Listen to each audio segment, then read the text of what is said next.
ฟังอยู่กับพระเจ้านุ่งหนิงสุชาดาเจ้าอยู่เป็นเพื่อนคุณผู้ฟังตัดนี้เนาะเหมือนเคยเลย5 โมงไปจนถึง6 โมงไม่แรงคุณผู้ฟังละเจ้าย่าอย่างกันอยู่ย่ากับข้าวกาแกงอะหยังวันนี้แมลงมืดน้องจะต่ำจิกกุงขอบคุณพี่น้องตังด้านอำเภองาวนะเจ้าตีอูเอิญมาให้กำลังใจกันนะเจ้ารวมไปถึงถามไทยเข้ามานะเจ้าแต่ละปื้นตีเลยนะเจ้าขอบคุณสำหรับพี่น้องตังแม่ทะนะเจ้าส่งจิกกุงมาให้กินนะเจ้ามื้อนึงน้องจะทอดกรอบมอนะเจ้าเนาะมีจิกกุงมีแป้งทอดกรอบนะเจ้าบ่ต้องยะอย่างนักเรื่องหนึ่งเอาจุ๊บแป้งเลยว่าไอ้เนี่ยเจ้าเนาะ ถ้าจะลำนะเจ้ามีหน่อไม้แห่เนาะแห่บ่ปอเอาแมงมันมาฮื้อตัวมื้อนึงน้องจะตำน้ำพริกแมงมันนะเจ้ากับหน่อไม้กับผักลวกนะเจ้าแล้วก็จิกกุงทอดดอกคุณผู้ฟังแล้วคุณผู้ฟังละเจ้าเนี่ยอะหยังกินนะเจ้าสามารถเอิ้นเข้ามาตัดนี้ได้นะเจ้าโอคุยบอกกล่าวกัน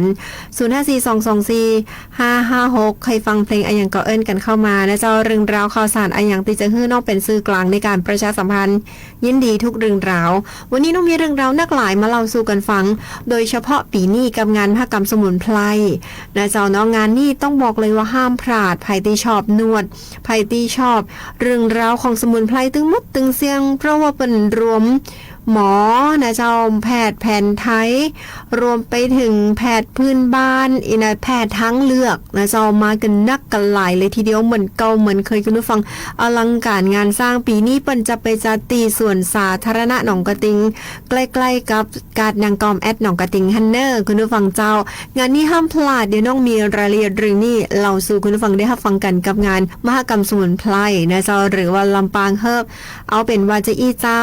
เป็นประจำกุปีเฮาก็จะรวม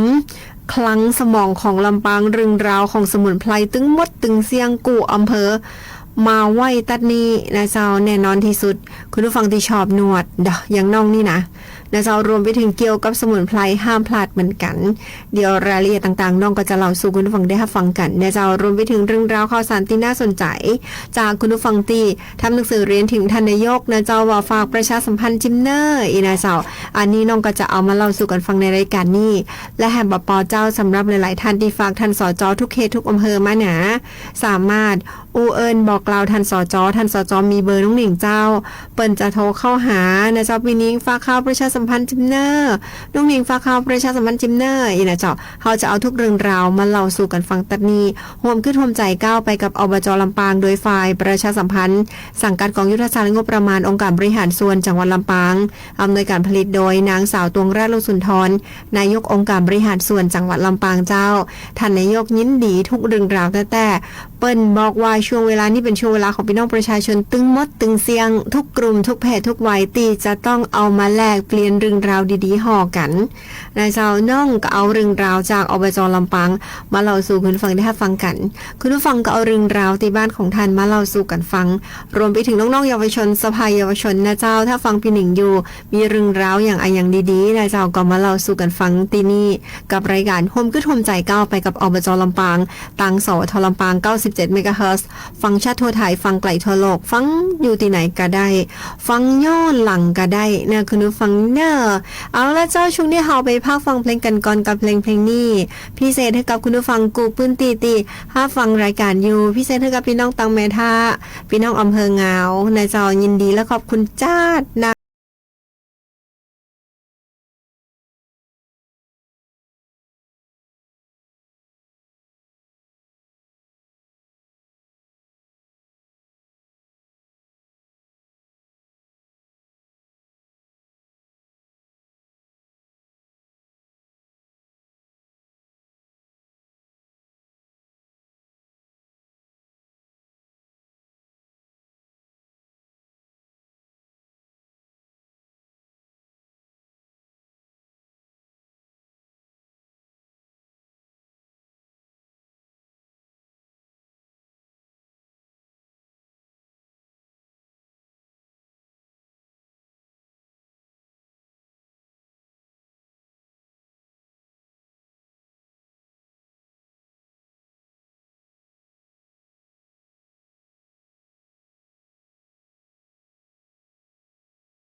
อายุ 13 ถึง 18 ปี รวมไปถึงอายุบ่เกิน 13 ปีน้อยๆนิดๆก็ได้นะเจ้ามี 2 รุ่นด้วยกันคุณผู้ฟังเจ้า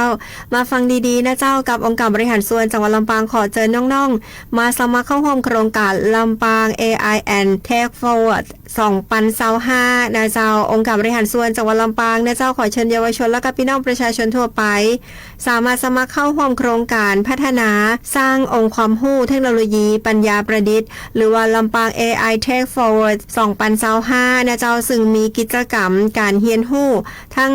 ทางด้านของเทคโนโลยีดิจิทัลพร้อมทั้งมีการแข่งขันกีฬา e-sport สุดมันหน้าห้างสรรพสินค้าเซ็นทรัลพลาซาลำปางนะเจ้าจันหนึ่งเลยนะเจ้ากิจกรรมนะในนั่นมีไฮไลท์ก็คือการแข่งขัน ROV นะเจ้ารุ่นเยาวชน U18 นะเจ้าก็คืออายุ 13-18 ปีนะเจ้าเยาวชนรุ่น U13 อายุบ่เกิน 13 ปีชิงเงินรางวัลและก็เกียรติบัตรรวมมูลค่ากว่า 16,500 บาทนะเจ้างานนี้ห้ามพลาดเด็ดขาดนะเจ้ารวมไปถึงนะเจ้ากิจกรรม Roblox นะเจ้าเนาะใบจำกัดอายุห่ำตยนะเจ้าเปิดห้ามสมัครตั้งแต่บัดนี้เป็นต้นไปจนถึง24สิงหาคม 2568นะเจ้าเวลา 10 โมงเป็นต้นไปณบริเวณจันหนึ่งห้างสรรพสินค้าเซ็นทรัลลำปางนะเจ้างานนี้ห้ามพลาดเด็ดขาดน้องๆหนูๆแล้วก็เยาวชนทั่วไปนะเจ้ารวมไปถึงพี่น้องประชาชนสามารถนะเจ้าลงรายละเอียดแล้วก็ลงสมัครรวมไปถึงติดตามรายละเอียดเพิ่มเติมได้นะเจ้าในติดตามเพจก็คือเปิ้นมีเพจนะเจ้าในรายละเอียดเพิ่มเติมได้ที่เพจลำปาง e-sport นะเจ้าชมรมกีฬา e-sport จังหวัดลำปางนั่นเองคุณผู้ฟังเจ้างานนี้ห้ามพลาดเนอะคุณผู้ฟังสมัครวันนี้ไปจนถึงวันที่24สิงหาคมนี่ต้องอ่านนะเจ้าถ้าสมมุติว่าไผตีจดบตันหรือว่าในเพจอันหยังก็พี่หนิง e-sport เป็นภาษาอังกฤษนะลำปาง e-sport นะเจ้าเซิร์ชเข้าไปแล้วก็มันจะมีแบบชมรมกีฬา e-sport เปิ้นนะเจ้าเนาะก็เข้าไปพอได้เลยรายละเอียดนี่หรือว่าไผตีจดบตันเข้าไปบ่ได้ก็ไปที่ Facebook อบจลำปางเปิ้นก็จะมี QR code ให้สแกนเนี่ยเจ้าว่าจะเป็นใบสมัครกาหรือว่ารวมเล่นเกม ROV กาอินะเจ้าหรือยังใดก็เข้าไปพอได้เลยนะเจ้าเนอนี่คือเรื่องราวที่บ่อยากคือน้องๆหนูๆพลาดในเรื่องของเงินรางวัลบางคนนี่แข่งขันกันอยู่แล้วอินะเจ้าตังอื่นกาไปตั้งจังหวัดกาแต่ว่าองค์การบริหารส่วนจังหวัดลำปางเปิ้นก็จัดโครงการนี้เพื่อให้น้องๆได้แข่งขันกันนะเจ้ากับโครงการลำปาง AI Tech Forward 2025งานนี้ห้ามพลาดนะเจ้าเนาะเข้าไปดูได้เลยนะเจ้าในเพจองค์การบริหารส่วนจังหวัดลำปางนะเจ้าอย่าไปยากขึ้นน้องๆพลาดแล้วก็ตกนะเจ้าตกข่าว บางคนตกข่าวพี่ดิงผมบอกฮู้อีนะเจ้าบ่ตายละบัดใดเนอเป็นแข่งขันกันที่เซ็นทรัลลำปางนะเจ้าเนาะก็ประชาสัมพันธ์ให้กับทุกท่านได้รับผู้รับทราบกันโดยมีลูกมีหลานเนี่ยเจ้าหรือว่าหลายๆท่านที่แข่งขันกันอยู่แล้วก็สามารถเข้าไปที่เพจลำปาง e-sport ได้เลยนะเจ้าสอบถามรายละเอียดได้นะเจ้าหรือมาพอในเพจขององค์การบริหารส่วนจังหวัดลำปางใครมี Facebook ขององค์การบริหารส่วนจังหวัดลำปางก็เข้ามาพอได้เลยนะเจ้าเนาะมีใบสมัครคือสแกน QR code โหลดใบสมัครออกมาอีนะเจ้าแล้วก็ส่งตังไปรษณีย์ก็ดีนะเจ้าส่งตังในหั่นก็ดีนะเจ้าได้หมดเลยนะเจ้าเนาะก็สามารถสมัครได้ตั้งแต่วันนี้ไปจนถึงวันที่24สิงหาคมนี้นะเจ้าเอาแล้วเจ้าก็เดี๋ยวขอไปพักฟังเพลงกันก่อนกับเพลงที่คุณผู้ฟังเอิ้นเข้ามาเพลงนี้บ่เปิดกระตึงบ่ได้นะเจ้าพิเศษให้ตัวนะเจ้า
มีใครต้องการขยะแต่ทิ้งขยะกันมากขึ้นจนเกิดปัญหากับทุกชีวิตและสิ่งแวดล้อมขยะที่มีถ้าช่วยกันคัดแยกก่อนทิ้งก็จะช่วยลดปัญหาขยะได้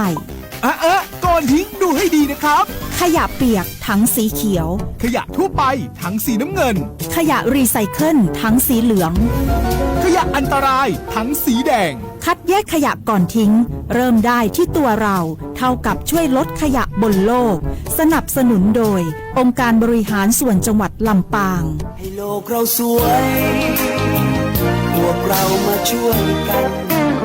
วันเสาร์อาทิตย์นี้ไปแอวกาดนั่งก้อมน้องกระทิงกันนะคะฟังเพลงเพราะดนตรีในสวนดื่มด่ำไปกับกาแฟสดและเครื่องดื่มหลากชนิดเลือกซื้อของกินของใช้ที่หลากหลายทั้งอาหารข้าวขนมหวานสินค้าเกษตรปลอดภัยสินค้าโอท็อปชุมชนและยังมีศูนย์สุขภาวะให้บริการด้านการแพทย์แผนไทยอีกด้วยจะช็อปชิมชิลเช็คอินกันได้ที่กาดนั่งก้อมน้องกระทิงตั้งแต่ 6 โมงเช้าถึงบ่าย 2พื้นที่แห่งความสุขสำหรับทุกคนกาดนั่งก้อมน้องกระทิงโดยองค์การบริหารส่วนจังหวัดลำปางเจ้าวันนี้น้องก็มีเรื่องราวข่าวสารที่น่าสนใจทำเรื่องราวหนึ่งเจ้าทุกท่านเจ้า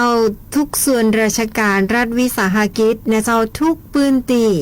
ในจังหวัดลำปางตีมีส่วนเกี่ยวข้องในการพัฒนาจังหวัดลำปางเปิ้นก็มีการประชุมกันตลอดนอกจากประชุมอย่างเป็นทางการแล้วเปิ้นก็มีการประชุมสภากาแฟคุณผู้ฟังเจ้าซึ่งจัดเป็นประจำอยู่แล้วนะเจ้าซึ่งวันนี้ต้องบอกเลยว่าองค์การบริหารส่วนจังหวัดลำปางก็ได้เข้าร่วมกิจกรรมสภากาแฟจังหวัดลำปางครั้งที่ 7/2568ตยนะเจ้าวันนี้เจ้าสาวสิงหาคม 2568นางสาวตวงราช โลสุนทรนายกองค์การบริหารส่วนจังหวัดลำปางได้มอบหมายให้นายรัฐวิทย์ จัญญวิจิตรเลขานุการนายกองค์การบริหารส่วนจังหวัดลำปางเข้าร่วมกิจกรรมสภากาแฟครั้งที่ 7/2568 ณ ห้องประชุมร่มใสสถาบันส่งเสริมการเรียนรู้ภาคเหนือจังหวัดลำปางก็มีนายชุติเดชมีจันทร์ผู้ว่าราชการจังหวัดลำปางเป็นประธานเปิดกิจกรรมสภากาแฟจังหวัดลำปางครั้งที่ 7/2568 โดยมีผู้บริหารส่วนราชการ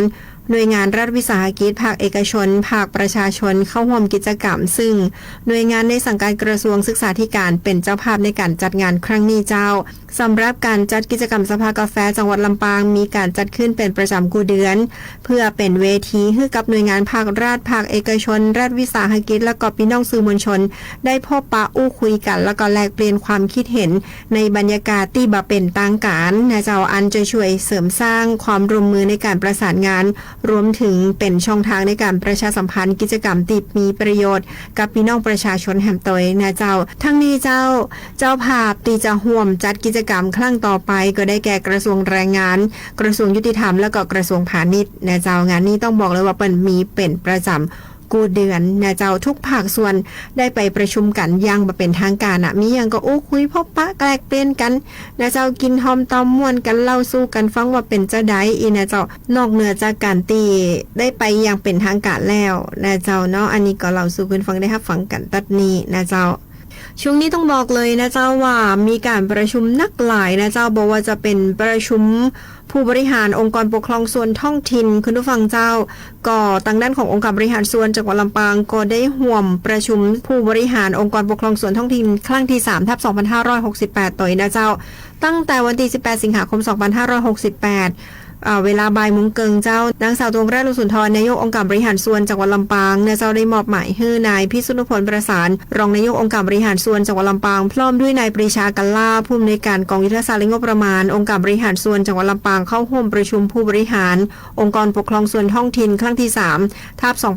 3/2568 ณ ห้องประชุมเทศบาลเมืองพิชัยโดยมีนางสาวนิตยาพงษ์พานิชรองผู้ว่าราชการจังหวัดลำปางเป็นประธานในที่ประชุมเจ้าการประชุมในครั้งนี้จัดขึ้นก็เพื่อร่วมกันพิจารณาแลกเปลี่ยนข้อคิดเห็นและก็หารือแนวทางการขับเคลื่อนการบริหารจัดการงานท้องถิ่นในพื้นที่จังหวัดลำปางเฮาให้เป็นไปอย่างมีประสิทธิภาพและเกิดประโยชน์สูงสุดต่อพี่น้องประชาชนนั่นเองนะเจ้าเนาะก็ถือได้ว่าทุกองค์กรปกครองส่วนท้องถิ่นห้องได้ว่าอบจ.เทศบาลอบต.กุฏิมาประชุมพร้อมกันนะเจ้าเนาะอันนี้ก็คือเรื่องราวดีๆที่น้องเราสู่กันฟังทั้งหมดนี่นะเจ้าก็เป็นเรื่องราวเพื่อประโยชน์สุขของพี่น้องประชาชนตึงหมดตึงมวลนะเจ้าเอาละเดี๋ยวเราไปฟังเพลงกันก่อนเพลงนี้พิเศษให้กับปอสนนะเจ้าแม่กิ่งแก้วรวมไปถึง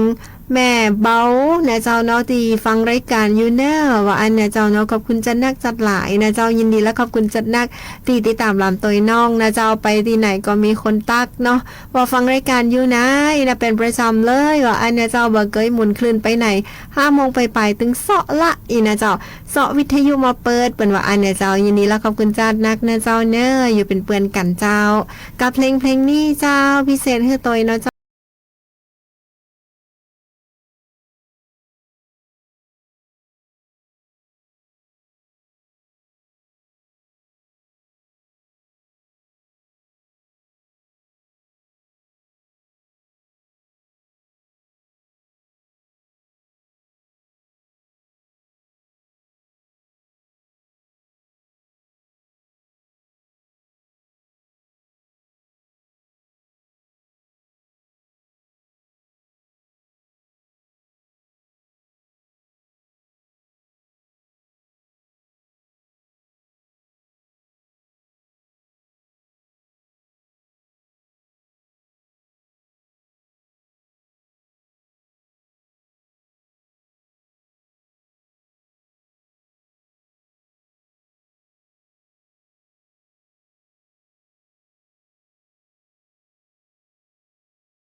กันบ่เจ้ากาดนางกอมเปิดให้บริการทุกวันเสาร์วันอาทิตย์ตั้งแต่6 โมงเจ้าถึงบ่าย 2มีทั้งกาแฟหอมๆของกินล้ำๆดนตรีมวนๆพร้อมร้านกาชุมชนให้เลือกซื้อเลือกชมเพียบแวะมาและจะหลงฮักบรรยากาศบ้านเฮากาดนางกอมหนองกระทิงกาดนางกอมวิถีชุมชนติดขุนสัมผัสใดกาดนางกอมหนองกระทิงโดยองค์การบริหารส่วนจังหวัดลำปางคุณกำลังฟังร่วมคิดร่วมใจก้าวไปกับอบจ.ลำปางลำปางยุคใหม่โปร่งใสสร้างสรรค์เท่าทันเท่าเทียม เจ้ามาถึงในช่วงนี้นะเจ้ายังตีตะวันน้องประกาศไปว่าวันนี้องค์การบริหารส่วนจังหวัดลำปางมีการประชุมสภาสมัยสามัญสมัยที่2ประจำปี 2568นะเจ้าต้องบอกเลยว่าเรื่องราวรายละเอียดต่างๆนะเจ้าน้องมีมาฝากคุณผู้ฟังตัวนะเจ้าวันนี้เจ้าสภาองค์การบริหารส่วนจังหวัดลำปางฮับหลักการแห่งร่างข้อบัญญัติงบประมาณรายจ่ายประจำปีงบประมาณพุทธศักราช 2569 วาระแรกนะเจ้าขั้นฮับหลักการนะคุณผู้ฟังนะวันนี้เจ้า20 สิงหาคม 2568 เวลา 10 โมงณห้องประชุมสภาองค์การบริหารส่วนจังหวัดลำปางได้มีการประชุมสภาองค์การบริหารส่วนจังหวัดลำปางสมัยสามัญสมัยที่2ประจำปี 2568โดยมีนายพิเชษฐ์ทินยูทำหน้าที่ประธานสภาองค์การบริหารส่วนจังหวัดลำปางพร้อมด้วยสมาชิกสภาองค์การบริหารส่วนจังหวัดจำนวน28 คนเข้าร่วมประชุมอย่างพร้อมเพรียงเจ้าฝ่ายบริหารนำโดยนางสาวตรงราช โลสุนทรนายกองค์การบริหารส่วนจังหวัดลำปางพร้อมด้วยคณะผู้บริหารและข้าราชการองค์การบริหารส่วนจังหวัดลำปางนำโดยนางสาวพันนิการกันรองปลัดองค์การบริหารส่วนจังหวัดรักษาราชการแทนปลัดองค์การบริหารส่วนจังหวัดลำปางแล้วก็หัวหน้าส่วนราชการเข้าร่วมประชุมสภาเพื่อรวมพิจารณาในวาระสำคัญเจ้าโดยที่ประชุมได้พิจารณาระเบียบวาระที่ 5.1 นะเจ้ายติเสนอร่างข้อบัญญัติองค์การบริหารส่วนจังหวัดลำปางเรื่องงบประมาณรายจ่ายประจำปีงบประมาณพุทธศักราช 2569 ซึ่งนายกองค์การบริหารส่วนจังหวัดลำปางได้นำเสนอร่างข้อบัญญัติวงเงินงบประมาณรายจ่ายทั้งสิ้น929,920,000 บาทที่ประชุมสภาองค์การบริหารส่วนจังหวัดลำปางมีมติเป็นเอกฉันท์ฮับหลักการร่างข้อบัญญัติงบประมาณรายจ่ายวาระแรกพร้อมแต่งตั้งคณะกรรมการแปลยติพิจารณารายละเอียดต่อไปนะเจ้าทั้งนี้คณะกรรมการแปลยติร่างข้อบัญญัติประกอบด้วยนายประสิทธิ์เตชะปลูกสมาชิกสภาองค์การบริหารส่วนจังหวัดลำปางอำเภอเมืองเขต 7รองประธานสภานะเจ้าแล้วก็นายกฤษวัฒน์ประสานสมาชิกสภาองค์การบริหารส่วนจังหวัดลำปางอำเภอเมืองปาน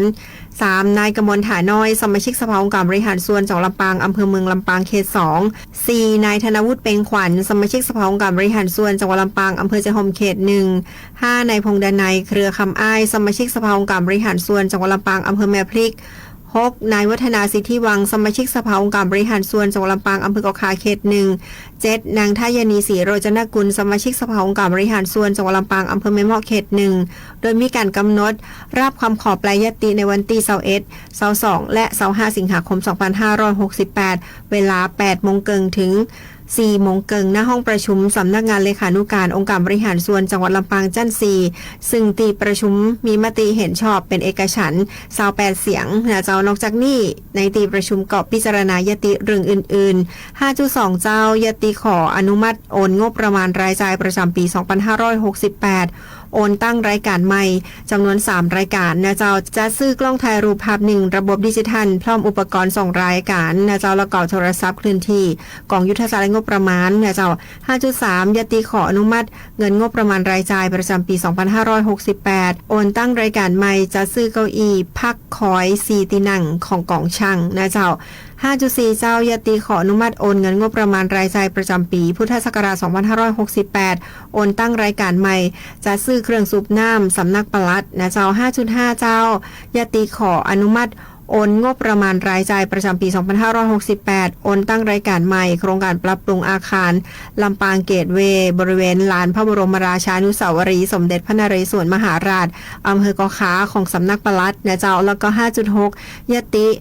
ขอความเห็นชอบในการกรณีผูกพันงบประมาณรายจ่ายเกินกว่า1ปีงบประมาณในการเจ้ารถมาใช้ในส่วนราชการได้แก่รถบรรทุกดีเซล4กันนะเจ้าแล้วก็รถบรรทุกดีเซลขนาด1ตันแบบดับเบิลแคปนะเจ้าจำนวน2กันของกองช่างนะเจ้าโดยทุกยติที่เสนอ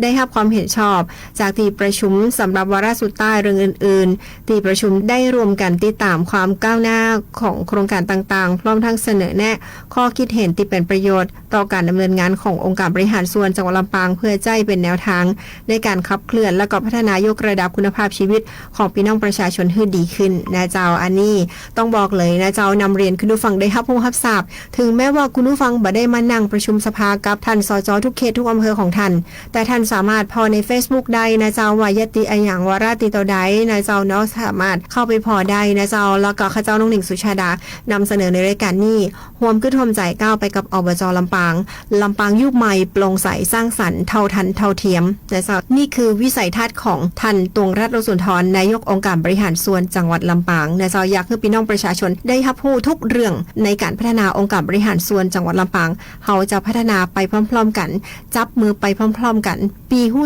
2น้องหู้1ช่วยกันตะนีเพื่อลำปางของเฮานะเจ้าเนาะสุขด้วยกันตึงมดตึงเสียงสุขตึงคนอยู่สุขตึงคนมาแอวนะเจ้ากับความสุขที่ล้นเพราะว่าอันเปิดกับแชร์ไปฮือทุกคนมาแอวบ้านเฮานั่นหมายถึงเศรษฐกิจแล้วก็เรื่องราวดีๆที่จะเกิดขึ้นหำหน้าคุณผู้ฟังเจ้าถ้าคนในบ้านมีความสุขแล้วแน่นอนเจ้าคนนอกบ้านเปิดก็อยากมาแอวบ้านเฮาเนาะเพราะฉะนั้นเฮาช่วยกันตัดนี้และเจ้ากับรายการโฮมขึ้นโฮมใจก้าวไปกับอบจลำปางปีหู้2น้องหู้1เราสู่กันฟังตัดนี้นะเจ้ายินดีและขอบคุณช่วงนี้ไปพักฟังเพลงกันก่อนกับเพลงนี้พี่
ทุกอย่างครบครันแต่น้อง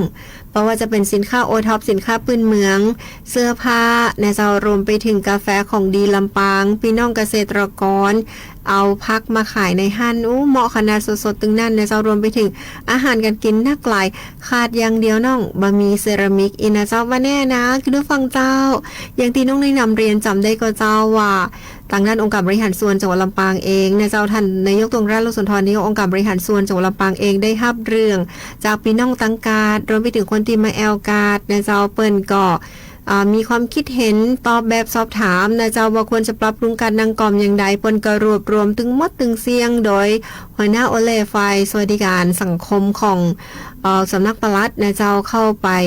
ลงพื้นที่พร้อมเจ้าหน้าที่นะเจ้าก็เก็บข้อมูลนะเจ้าได้รายละเอียดเข้ามานะเจ้าประมวลแล้วก็คือได้มีการปรับปรุงนะเจ้าเรื่องราวดีๆให้กับทุกท่านที่ไปแอลการนางกอมแอดหนองกระติงซึ่งเปรียบเสมือนห้องรับแขกขนาดใหญ่ของจังหวัดลำปางเลยทีเดียวนะเจ้าว่าประสงค์จะเพื่อปรับปรุงอันอย่างพองทั้งผู้ค่า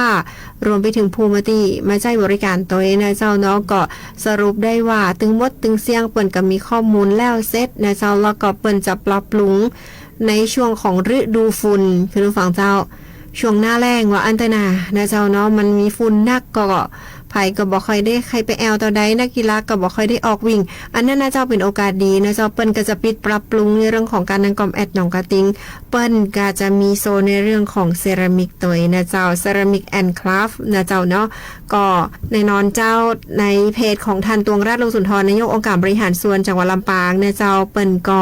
เขียนมาว่าการนางกอมจะมีโซนเซรามิกแอนด์คราฟต์แล้วนะอีนะเจ้าเนาะอยู่ระหว่างการเริ่มก่อการโดยศูนย์เรียนรู้ก่อภัยเซรามิกนะเจ้าซึ่งจะมาจัดแสดงเซรามิกดีไซน์ออกร้านจำหน่ายสินค้าเซรามิกและจัดเวิร์กช็อปนะเจ้าให้ความรู้ในการเตรียมดินขาวของเฮาเนี่ยนะเจ้าในการปั้นเซรามิกนะเจ้าการเพ้นการปั้นเซรามิกนะเจ้าดีไซน์เฉพาะตัวก็จะมีเรื่องราวหลายๆอย่างเกี่ยวกับเซรามิกมาให้ทุกท่านได้ร่วมกิจกรรมโดยนะเจ้าอยู่ตรงด้านหน้าบริเวณลานจอดรถใกล้ๆกันเจ้ายังมีกลุ่มเกษตรกรที่นำผลไม้มาจำหน่ายนะเจ้าซึ่งต่อเนื่องมาจากงานลำปางฟรุตแฟร์นะเจ้าท่านใดที่ไปอยากพลาดนะเจ้าก็มาสนนี่ได้นะเจ้าก็จะได้มาแอลชมนะเจ้าในช่วงของวันสบายๆที่หลายคนอยากจะไปแอลนะเจ้าเลือกซื้อเลือกหาผลไม้กันนะเจ้าแล้วก็ได้เลือกซื้อเลือกหาเซรามิกได้เลยนะเจ้าก็สามารถไปดูได้นะเจ้าเนาะงานนี้ห้ามพลาดนะเจ้าตอนนี้นะเจ้ากอไผ่เซรามิกเปิ้นก็เอามาจำหน่ายแล้วนะรวมไปถึงคือกับทุกท่านได้ไปเพ้นได้ไปปั้นได้การเตรียมดินตัวนะเจ้าห้องได้ว่าเป็นกิจกรรมเวิร์กช็อปนะเจ้าเคลื่อนที่คือทุกท่านได้มาหันว่าโรงงานเซรามิกเป็นจะไดนะเจ้าขอบคุณกอไผ่เซรามิกนะเจ้าตีมาแล้วก็น้องๆหนูๆรวมไปถึงนักท่องเที่ยวที่อยากให้หันนะเจ้าว่าเปิ้นเตรียมดินทำเซรามิกกันจะไดนะเจ้าก็สามารถเข้าไปพอได้เลยนะเจ้าเนื้องานนี้ห้ามพลาดนะเจ้าเอาละเจ้าเวลาหมดเวลาเสี่ยงนะเจ้าข้าเจ้ายังพอเวลาแล้วนะเจ้าคงจะต้องนำรายการร่วมขึ้นร่วมใจก้าวไปกับอบจ.ลำปางจากลาคุณผู้ฟังไปเพียงตัวอีกก่อนปากันวันพุธ 5 โมงแรงถึง 6 โมงแมลงวันนี้ข้าเจ้าน้องหนิงสุชาดาลาไปแล้วนะสวัสดีเจ้าคุณกำลังฟังร่วมคิดร่วมใจก้าวไปกับอบจ.ลำปางลำปางยุคใหม่โปร่งใสสร้างสรรค์เท่าทัน